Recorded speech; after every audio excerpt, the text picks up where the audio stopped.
Los Angeles County Sheriff Alex Villanueva said Wednesday, February 24, there was no evidence Tiger Woods was impaired when he crashed the SUV he was driving the day before on a stretch of road in Rancho Palos Verde known for frequent accidents.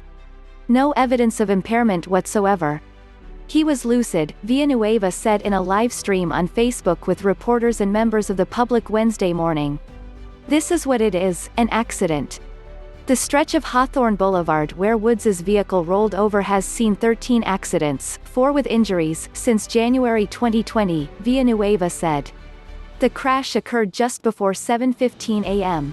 along Hawthorne Boulevard near Black Horse Road as Woods was driving the 2021 silver Kia Genesis on his way to Rolling Hills Country Club, where he was scheduled to do a photo shoot and play golf with New Orleans Saints quarterback Drew Brees and Chargers quarterback Justin Herbert.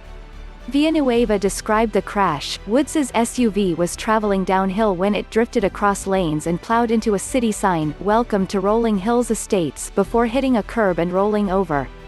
The vehicle came to rest off of Hawthorne Boulevard. The sheriff said investigators were not considering filing any charges at this point.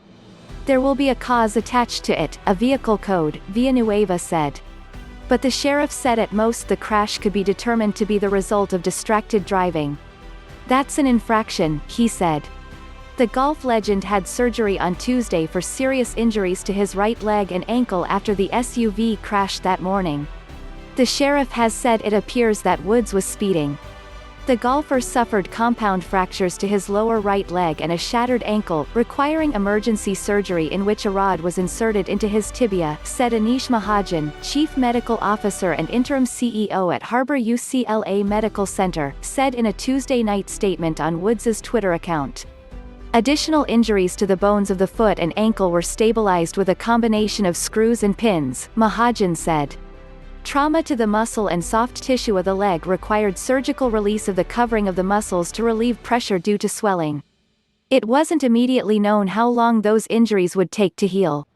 Woods was awake, responsive and recovering in his hospital room by Tuesday night, the statement read, adding a thank you to the doctors and hospital staff at the hospital, the sheriff's department and the Los Angeles County Fire Department.